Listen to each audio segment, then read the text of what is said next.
Apparently, people are trying to understand what's special about this jacket. Now, this is a jacket. Is Whoopi Goldberg. This is also Whoopi Goldberg. And this is also Whoopi Goldberg. This is a jacket. This is Whoopi Goldberg in that jacket. And this man is the reason everybody's so pissed off. This gentleman right here, his name is Prince Hall.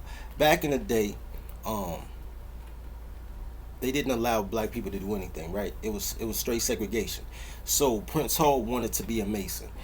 In America, there's a lot of different chapters of Masonry, but in America, they use the Scottish Rite brand of Masonry because Ben Franklin, um, George Washington, blah blah blah. They were all from Britain or of Britain, so of course they would use the Scotland version, right? So the Scottish version of Masonry was what's going on in America, and a black guy, Prince Hall, said, "Yo, I want to be a Mason." They was like, "Nah, I don't think so." But he was such an outstanding human being, such a outstanding individual, that they said, "You know what? You cool. Like, I don't really mess with the rest of y'all colors, but Hall, you're cool. So we'll let you have a branch of masonry. You can use the signs and symbols, you can use the books, but you can't be of us. We'll give you a black chapter, your own little charter. It's you. It's just your thing. It's just black people." But you can be a Mason. You're not a real Mason, but you a Mason as far as with black people. You a black people Mason, right?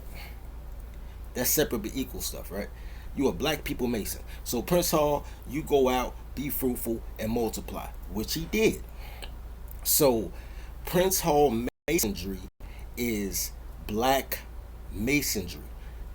I'm not even sure if there's any white people in Prince Hall. I mean, white people try to culturally appropriate everything, but I really don't hear about it because if they have a choice, they would rather be direct with the Charter of England. So Prince Hall Masonry is where anybody who want to be a Mason and they black, but you know what I'm saying, they you have to be invited into it. It's not a secret society because everybody knows about it, but it is an invitee society, just like any other fraternity. You have to pledge, you have to get hazed, you have to go through rituals, learn manuscripts, special handshakes, read books, all that stuff in order to be a Mason. And this man, Prince Hall, made that possible for black people to be included in Masonry, right? You look at this jacket, when you look at the top, the left corner, it says Prince Hall Mason. On the right corner, it says PHA, right? Which stands for Prince Hall as well. This is the official jacket of black masonry. And this is what Whoopi Goldberg decided to basically disrespect. Now, here's my problem with the whole situation, right? Whoopi says that her brother was a Prince Hall Mason and she got authorization from his fraternal order to wear the jacket. So she thinks she should be absolved. There's a lot of different things going on right here, but let's just go through it, right?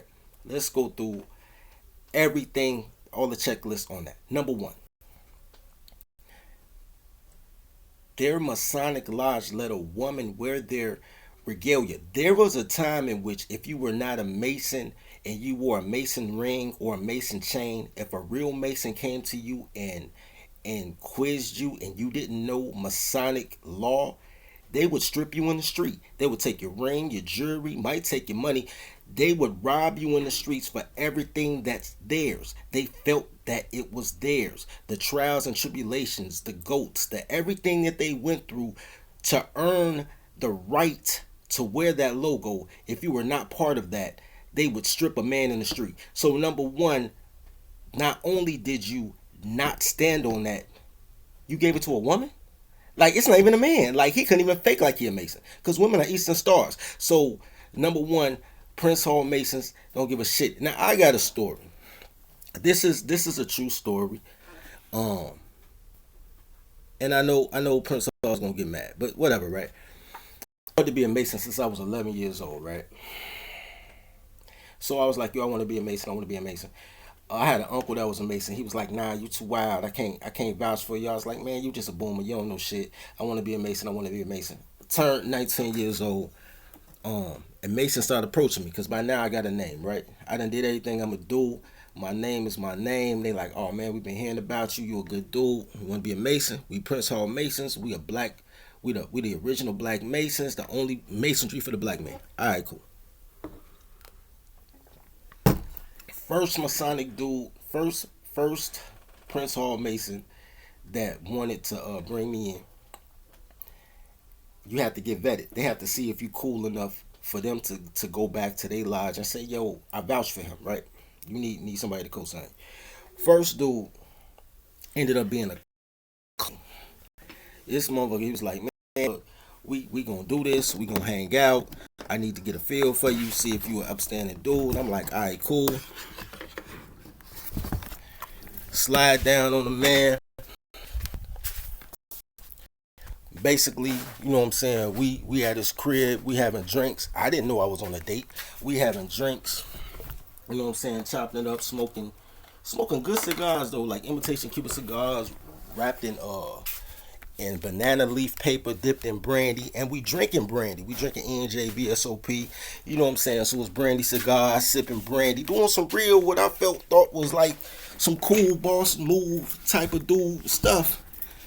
And he just no, I'm gonna make this a toddler tale too, cause men are toddlers too. And he just was like, "Yo, man, once upon a time, there was a old folks building on 47th Street, and it burned to the crisp." And I was like, "Yeah, I remember that on the news."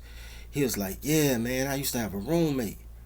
And when he said he had a roommate, I started looking at his apartment like, this a one bedroom. But I ain't say shit though. I was like, well, maybe niggas slept on the couch. I ain't think none of it. He was like, man, I used to have a roommate. He was so cool. He lost his life in that fire.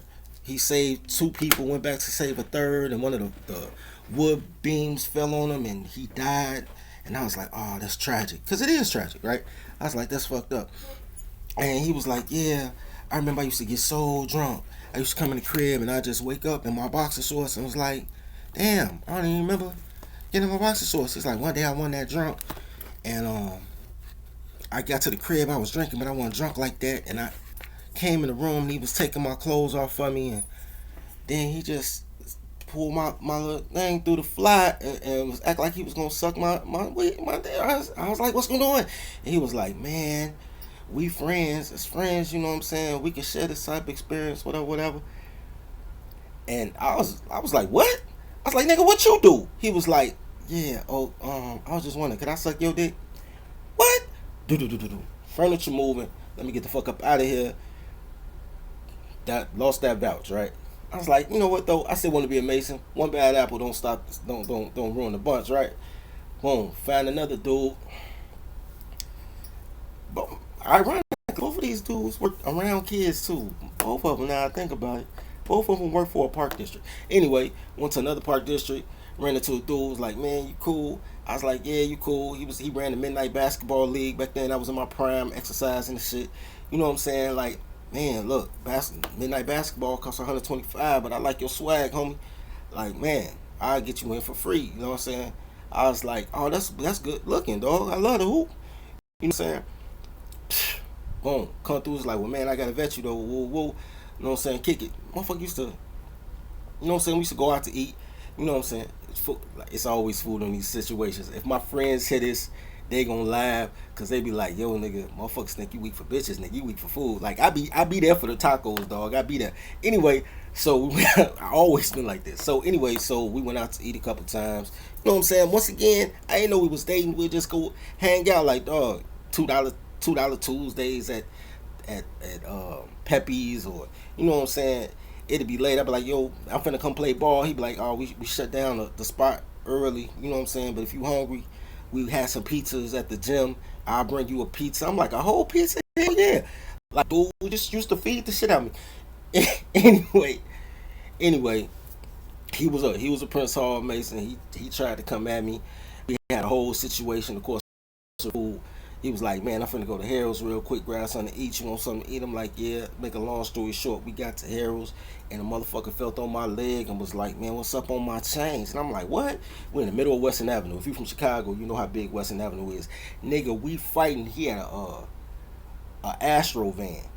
It was an Astro or Safari, but the one that didn't have no armrest. And he driving with the left, swinging. Cause I'm two piecing his ass from the passenger seat. Like, motherfucker, stop this van! Pop, pop, pop. He jamming me with the right hand, with his left hand on the steering wheel. But now we doing donuts in the middle of West, and I'm like, stop this motherfucker! Let me out! We fighting, doing circles on Western Avenue, dangerous as shit. But I'm like, nigga, I ain't going.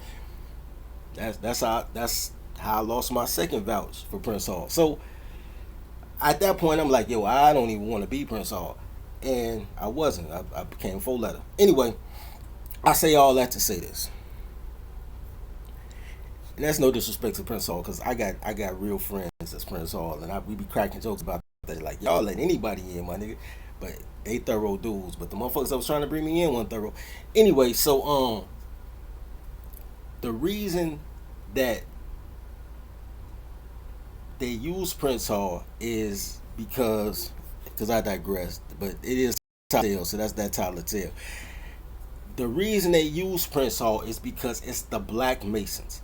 What they want to do is, as always, use a black woman to infiltrate Black America, just to test the temperature to see how emasculated and castrated black men are. Like, are they still going to get mad that a woman put on a men's jacket? Only men can wear this jacket. Only men. So a woman in this jacket, period, is out of bounds. But will they be mad enough? And then how can we disrespect the longest standing fully black organization? To be perfectly honest with you, I could have seen the Qs doing this too. For some reason, Prince Hall and Black Greek Qs, they don't. The athletes respect being Qs. Ones that's not athletes do not respect it as they should, bro. I have seen non-athlete Qs just totally disrespect like everything they fraternal order is supposed to be about. Now we talking about a dude who played football in college. Shout out to Savannah State, go Tigers, right? But and the football team wasn't playing about that Q shit. But all the little mascots and managers and water boys and all that shit they let be just because they're around the team, they didn't have no respect for it. I could have seen it coming from the Qs too. So that's what they doing, man. That's why people are really mad about Shouty. In actuality, this is the same game that they always play.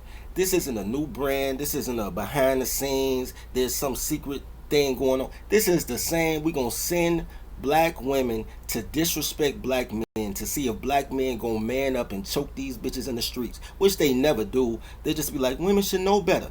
It is not women's responsibility to honor your man code. It's up to you to enforce your man code. If you cannot enforce it, then your shit deserves to be they shit. That's how America works. America works as it's my land. Oh, you got pistols? Oh, now it's your land.